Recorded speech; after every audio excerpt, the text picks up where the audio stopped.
Hi, everyone. It's Tessa. And Joe. From the Unveiling Paradise podcast. Tessa, summer is almost here, and so many of our listeners are about to have their epic destination wedding. And we are so excited for you guys. Before the big day, guys, we want you to make sure you listen to these 3 episodes. Episode 62, Deep Diving Your Wedding Ceremony. Episode 53, Questions Your Wedding Guests Will Ask. And episode 31, the final countdown to your wedding day. And if you're planning your wedding here in Hawaii, hit us up and ask us about our Unveiling Paradise podcast promo. Happy planning. Welcome, everybody, to the Unveiling Paradise podcast, where we are going to be sharing today our life hacks. Okay, this is going to be a great show. We're talking about wedding day emergencies today. We always say in the wedding biz, hope for the best, prepare for the worst. That's my line. That's what I tell people. Wait, we're pros. We're both pros in the room. We're on the same page here. Okay, fine. You can take my line. But today what we're going to be talking about is some common wedding day emergencies and kind of how to prepare for them. Exactly. And, as a wedding planner, right, it's always what could possibly go wrong? It's understanding that everything. Well, that's the problem, is there's so many things that could go wrong and you cannot pre-plan for everything. But today we have some that are pretty common that we want to warn you and prepare you for. So let's get started. Welcome to Unveiling Paradise, your go-to destination wedding podcast. I'm Tessa, wedding planner and owner of Fred & Kate Events. And I'm Joe, wedding and adventure photographer of Joseph Esser Photography. We are based in Hawaii, one of the biggest, most popular locations for destination weddings. We want to share our real-life experiences with you, give you insight from a professional's perspective, and still make sure you're having fun in the process. We're huge believers in the fact that planning a destination wedding can be one of the most amazing experiences, and we want to bring you along. We're so excited to talk with you about weddings, Hawaii, and everything else under the sun. So pack your bags and let's get started. Okay, Tessa, we have an emergency. Call 911. Oh my God, what's happening? Actually, you know what's really crazy is 911 is not the emergency phone number in every country. So if you're planning a destination wedding, it actually can be a totally different number. So I think in some countries it's 112. I thought it's totally off topic to what we're talking about. Not super off topic, and I had no idea. So that's a good fact for people to know. All right, so let's jump into what we're actually talking about today. Yeah, for sure. So, I think what's really important is at every wedding, and I think we've said this multiple times, is things will go wrong. Yes. Right? This is why often we recommend, you and I both recommend, that you hire a wedding planner. Or what I like to say is a chaos mayhem manager. Yeah, chaos mayhem managers. Now, if you don't have a chaos mayhem manager, we have some tips to prepare for very common things. So again, there are certain wedding day emergencies that we see more often than others. And these are our tips on how to plan and prepare for them, right? Exactly. Okay, so let's jump into this. Tessa, what would you say is one of the most common wedding day emergencies that you see? I would say weather. I would say weather is the most common. We have a whole episode in season 1 about weather, right? And how to best plan for it. And when I'm talking about weather, right, there are common weather issues like rain or heat, and then we have less common weather issues like hurricanes and snowstorms. And even tornadoes. I've seen some crazy weddings that have had a tornado rip through the wedding. So let's talk about the weather, right? So rain or heat, those are 2 very, very common weather concerns that people have. And it can become a wedding day emergency if you don't prepare for it. So what are you talking about? So rain, how is that an emergency? When we're talking about weather, we're really talking about outdoor venues. If you're at an open air tentless wedding outside and you're just sitting there in the rain, it's really uncomfortable. It becomes what I'd consider a wedding day disaster. Well, I think that shuts down a wedding, right? If it's just like everybody's getting pelted by this, heavy rain, right? Nobody's going to want to stick around for the party. They're going to get ready to roll out. Right. Everything's muddy or slippery or dirty. It's not a pleasant experience for anyone. So chaos manager Tessa, how do you deal with this? How do you address that? So as a wedding planner, right, one of my biggest loves are tents or backup spaces. So whenever you're at a venue where you have a backup space, if you're at a hotel and you're at an outdoor space and they hold an indoor space, for me, perfect, because you have an automatic in. If you're at a venue, an outdoor venue where you don't have that backup, getting a tent just makes so much sense. You know, you have that covering, you're still outdoors, you have the beautiful view, but your guest will be protected. It's so much more comfortable for your guests. There are some venues on our island of Oahu that I always recommend having a tent at. You know, the more wet, rainy side of the island, absolutely. There's some venues that rain isn't necessarily as much of an issue. So I think this is the other part of this discussion is, what are your weather challenges for that particular location that you're getting married at? When I'm talking about tents to protect from rain, I also like to tell people that for me, tents are a great way to protect from heat. Yeah, let's talk about heat. A lot of people have this vision of getting married at these really gorgeous outdoor spaces, and there's zero shade. So it's really sunny, there's no clouds in the sky, it's gorgeous, right? But there's no trees, there's no shade. If the sun doesn't set till 7, 8 o'clock, 9 o'clock at night, you're in the sun the whole time. It can be really uncomfortable for your guest, especially on a very hot day in summer. So having some sort of shade with either a tent, fans, umbrellas, right? Being prepared with water, that will help your guests stay as comfortable as possible. You don't want them to overheat. You don't want them to get dehydrated. You don't want them passing out from heat stroke. The thing that I see, the emergencies that I see on a wedding day the most has to do with people getting overheated. And that's crazy. Like, we had a wedding recently where it was a completely outdoor open air event, and the groom's uncle, actually they had to call 911 because he passed out. And they were like, is he having a heart attack? Like, what is going on? And I mean, that happens a lot. I've seen groomsmen just like faceplant because they're standing in front of everybody and it's hot. They've been drinking the night before. They're dehydrated. And boom, next thing you know, it's like, you know, they're falling like dominoes, you know? Again, if we're prepared, shade, water. I mean, that's a really easy way to kind of address that thing before it becomes an emergency. Exactly. For me, honestly, tenting and water are the two biggest things you can do to prepare for heat. Yep. And rain.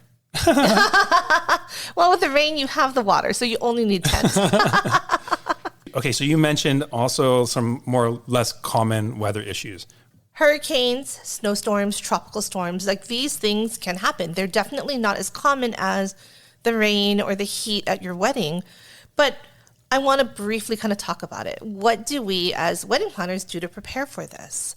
And a lot of times for us, it's getting creative, right? When is that hurricane supposed to come? We've had to move the dates. We've moved from outdoor venues indoor. We've shifted everything to kind of avoid where the hurricane might hit. So it's just kind of understanding that, working with your team of vendors to figure out the best way to kind of move around these weather disasters, these weather scenarios, will help you stay as calm as possible. And again, it's preparing for the fact that these emergencies are rare, but they can happen. That's totally true. And I've actually seen this happen where a big tropical storm that you know is going to hit the islands, you can see it coming. We've had weddings that have just moved their wedding day ceremony and reception up a day and they totally miss it, or they push it back a day. Exactly. And it's understanding, right, that doesn't happen easily or without effort. So you have to plan for these. If you're planning to shift your entire wedding a day before or after, you need to reach out to all your vendors, your caterer, your team, your wedding party. So again, right, if you see these weather disasters coming and you want to be flexible, you want to shift your wedding a day before or maybe a day after, just understand that you have to be flexible and plan for it.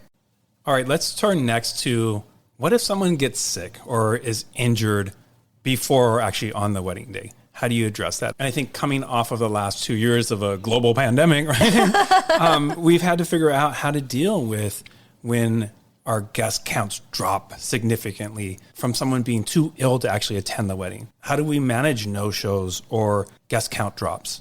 If people get sick before your wedding and they tell you they're not going to come, ideally they give you enough time that you can update your caterer and let them know, right? Your seating chart, we can still kind of move things around.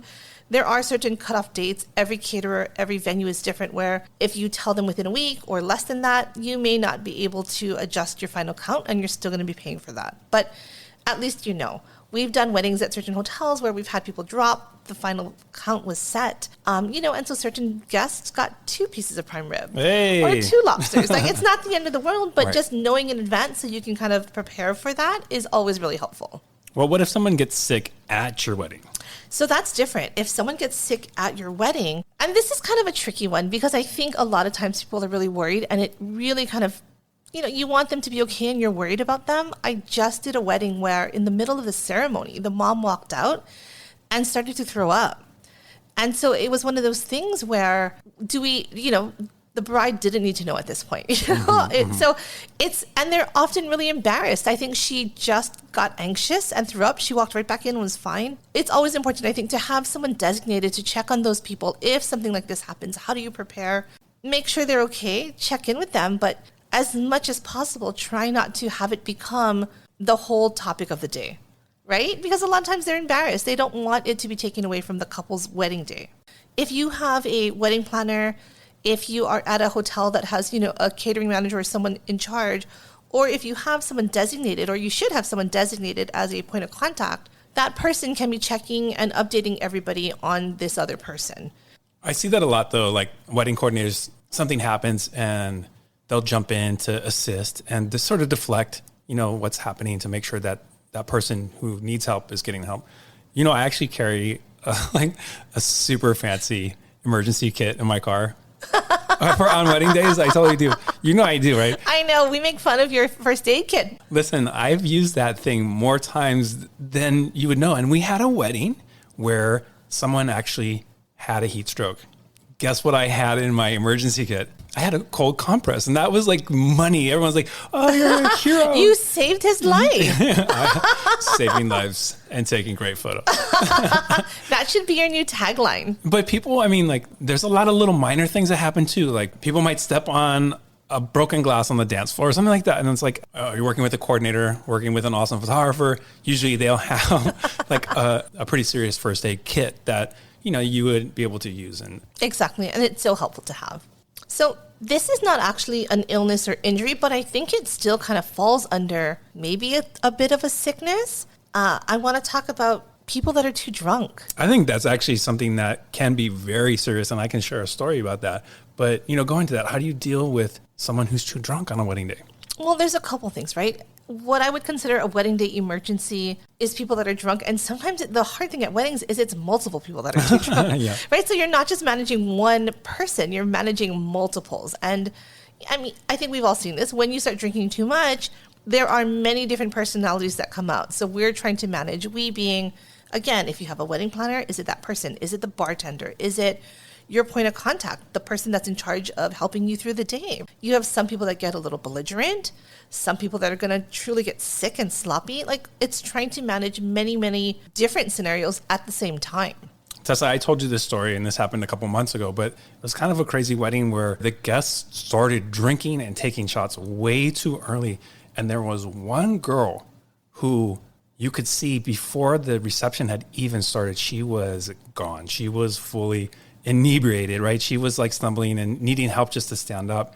And probably a half an hour later, she starts, spewing everything. Oh no. Like everywhere, to then move to passing out, to move to barfing while she was passed out. Stop. Yeah. And for us, like we were like, this is not just being drunk and belligerent. This person may be suffering from alcohol poisoning. Like, right? It was that bad. It was that bad. This doesn't happen very often. The groom luckily had his uncle, who was actually an ER doctor, at the wedding, and they had to do the reflex test on this girl to make sure that she wasn't going to have to be hospitalized. And that's something that doesn't happen very often. Again, who are your point contacts for these things if there is a medical emergency? And, for me as a wedding planner, my thought is, right, if we know that your guests are partiers and they drink and they enjoy themselves, what are you doing to prepare for these wedding day emergencies?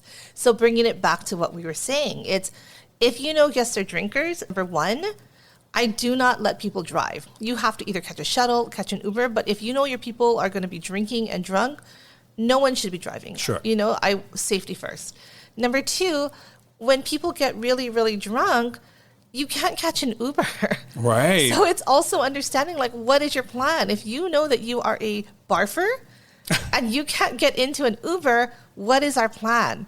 That is when sometimes you have to have your family and friends. You need a DD, a designated driver, to take you home, because you're not going to be able to get into an Uber or a shuttle. Right. So for me, it's always kind of pre-planning, like, what do we do?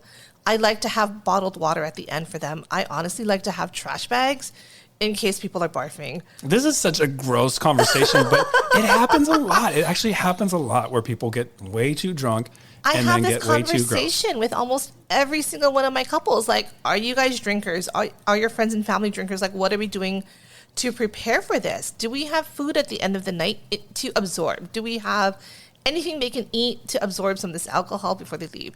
Do we close the bar early to allow people time to sober up before they leave? So it's, again, that pre-planning to avoid that point where you have that girl passed out and barfing, you know? Exactly. How do we prepare in advance? All right, and as I always say, hope for the best, prepare for the worst. That's my line. I'm taking it. It's mine now. That's my line. Hey, do you have like a super duper awesome emergency kit in your car? I do. What's up? I do. It's even bigger and better than yours. What's up? All right, probably. But... Ooh, I really like this next one. Do you? I get this question all the time. What if you get sick? Or what if something happens to you? What if you get run over by a bus, right? And that's a really common question that a lot of our couples have is, what if you can't actually be there? You're the vendor, you're the person we hired. What if you can't actually be there for whatever reason on our wedding day? What should our couples expect? So that's a great question. And I get that question a lot too. And in my consultations, when I talk to people, I often tell people, if I get hit by a bus, we have a backup, right? And it's understanding that, how do you prepare for these things? So for me personally, I always bring a team with me, right? So I'm never by myself. One of my team is always another event manager, so they could step in. So if I am driving there, I get hit by a bus, they can jump in, they understand where we are in the planning, and they can execute this wedding. Totally. I also do this. I always look before I cross the street. So that's like... Oh, I don't look. I just go. That's the problem. I've been able to avoid lots of buses. I think that's something that professionals will have pre-planned in advance. So like for me, if I get hit by a bus, I have a whole team and network of peers that I can lean on to fill in a bind. We're just coming off of this pandemic, right? I've actually had to fill in for a number of photographers who a day before their event tested positive for COVID and they just could not be at that event. So I think it's a super relevant question. It's a super important question. And if you're working with a professional, they should have that lined up in advance. Someone who can take over the show, someone who can do that same quality of work that you're going to expect on your wedding day. Exactly. And that actually happened to me last year. I did get COVID, and it was 3 days before a wedding that I had. So again, you know, being a professional, like, I have a backup plan. Like, I have my staff, and I also have other event managers or other wedding planners that I've worked with that I've reached out to and said, hey, I have my team in place. Would you also be willing to go in just as a double check? So again, it's one of those things where you hope for the best and you think that this is not going to happen to you, whether you get hit by a bus, get sick, whatever, but a good professional vendor will have a backup plan. Joe, I can shoot for you if you want. I've offered my services. You've never taken me up, but I can do it. Hey, okay, you're not hired.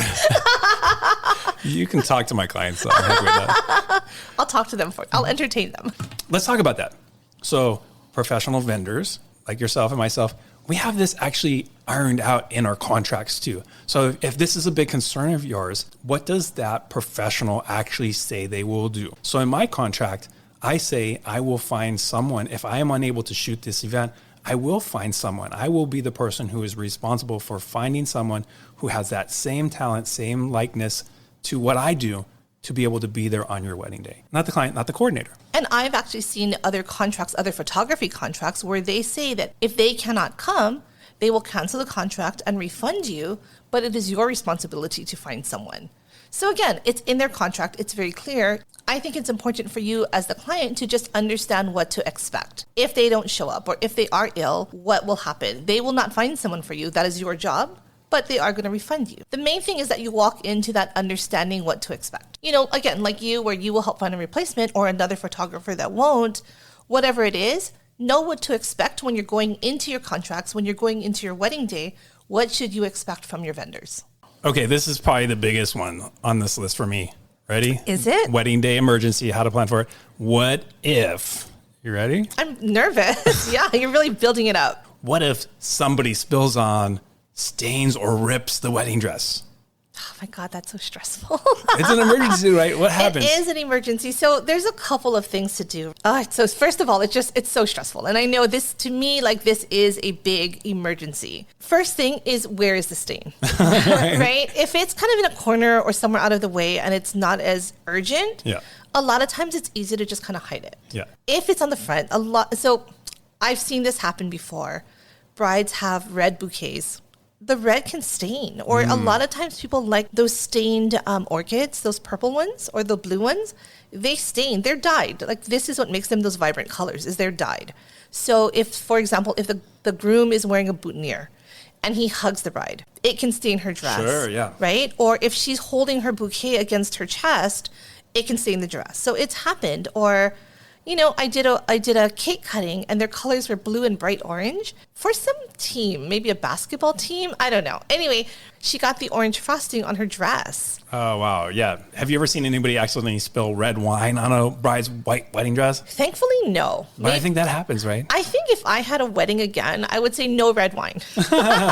Only clear drinks around me. So for me, with stains, the first thing you want to do is again, assess where it is, right? If it's somewhere obvious, we want to try to remove it. The tricky thing with wedding dresses is there's so many different types of really, really delicate materials that you have to be really careful. This is what I like to do to prepare, because you never know what to expect on your wedding day. You never know what to expect. So in my emergency kit, I always have a Tide pen. I have a ton of shout wipes. I have hand towels so we can try to dab out the stain as best as possible. What about like one of those shop vacs where you can...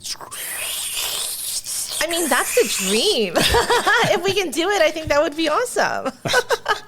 So I did a wedding once where the bride was in this gorgeous dress and we were walking her to her first look. She walked through the grass and just walked right through fresh dog poop. Oh, that's so nasty. I know. And it was fresh and it was soft. And stinky. Yeah. And it was, we could not get it out of her dress. What did you do? So we tried to get it out. We had water, right? At that point, it was just trying to get out as much as you can. Ish. It was on her train. So we ended up having to kind of folding in her dress a little as a pin to cover it. So we covered it. That is so not what you want to have happen. No, it's so hard. But again, right? It's certain stains you can remove, certain you can't. And if you can't, you have to hide it. Thanks for sharing. Soft, stinky poo. You know, Tessa, like we've recorded a lot of episodes and I think you officially get the gross card for this. Thank you. I usually think that I'm the one that's having the gross stories, but you win, actually. You get the trophy for the day. I try to one-up you, so gross. Challenge accepted. That has not happened to me that I know of, but probably has happened. They just don't know it. I don't know. You have to be ultra aware. I mean, you could smell it. You knew this was a thing. Well, you know what happens to me all the time, and I see this like every other wedding. It's the groom will step on the bride's dress. Always. And sometimes it rips the dress and it tears it. Sometimes that tear is, small and minor. Sometimes it's kind of significant and needs to be addressed. How do you deal with something like that? Sure. So my quick and dirty answer is safety pins. A lot of times when you're talking about them stepping on the dress and ripping the dress, what often happens is they're ripping the bustle. So it's kind of that hook or a tie or a button that, kind of helps pull the dress up. That is not normally as tight as like the dress is sewn. So you will often rip a bustle, a hook, something like that. So safety pins are often the easiest way to quickly fix it. I know that coordinators always have safety pins because I've had to use them multiple times. Sometimes when I'm shooting, I'm just like jumping around all over the place. I'm rolling on the ground, doing all these things.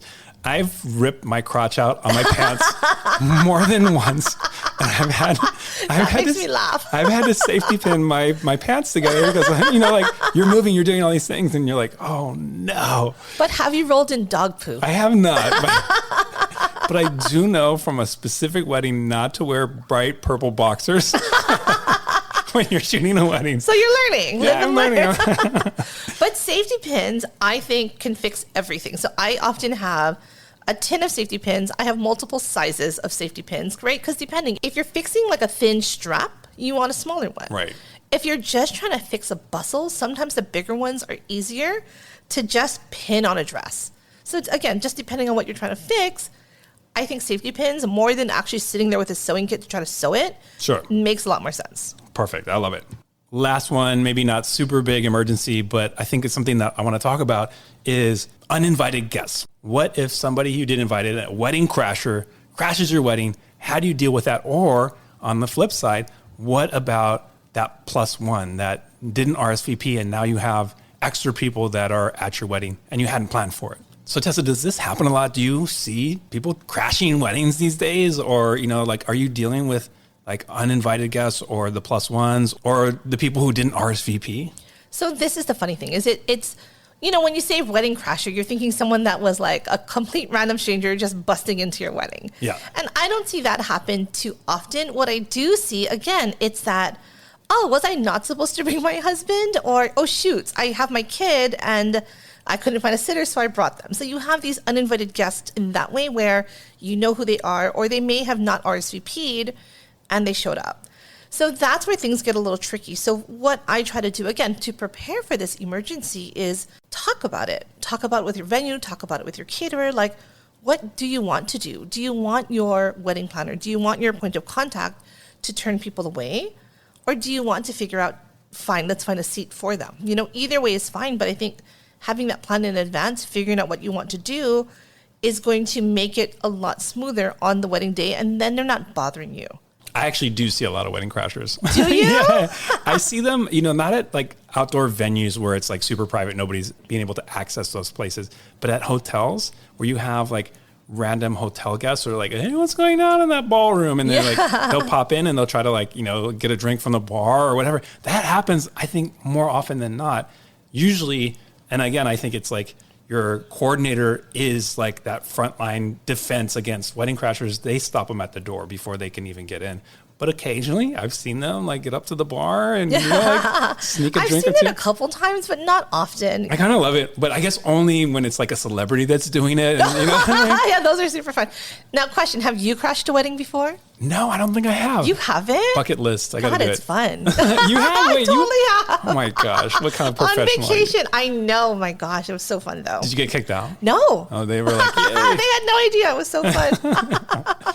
One other tip that I want to add for this is knowing that your guest count can kind of flux, right? Maybe you added wrong. Maybe someone may accidentally bring someone. I like having a buffer. So especially at those venues, like outdoor venues where you have to rent chairs, you have to rent forks, plates, knives, have a buffer. We normally recommend a buffer anyway in case someone breaks a chair from partying too hard or breaks their fork or knife or plate. It allows you to have a backup for some of these unexpected guests or things that may come up. Okay, so to recap, again, my favorite saying, hope for the best, prepare for the worst. You can totally take that if you want. You can have it. Thank you. That's a really great saying. We talked about weather, how to plan for the weather, sickness, illness, vendor cancellations.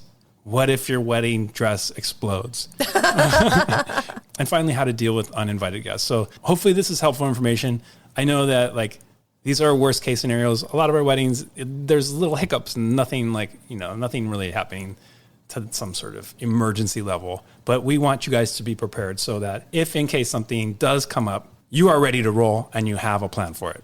And that's a wrap for today, guys. As always, we want to make sure your wedding day is as seamless and stress-free as possible. All right, guys. And we hope your wedding day is emergency free. Thanks for listening to another episode of Unveiling Paradise. If you enjoy our show, please follow us and rate us on Spotify or wherever you listen to podcasts. It would really mean a lot. And don't forget to also get on our mailing list and follow us on Instagram. Just do it already. Until next time, this is Tessa. And this is Joe. And don't forget, your happily ever after is just a plane ride away.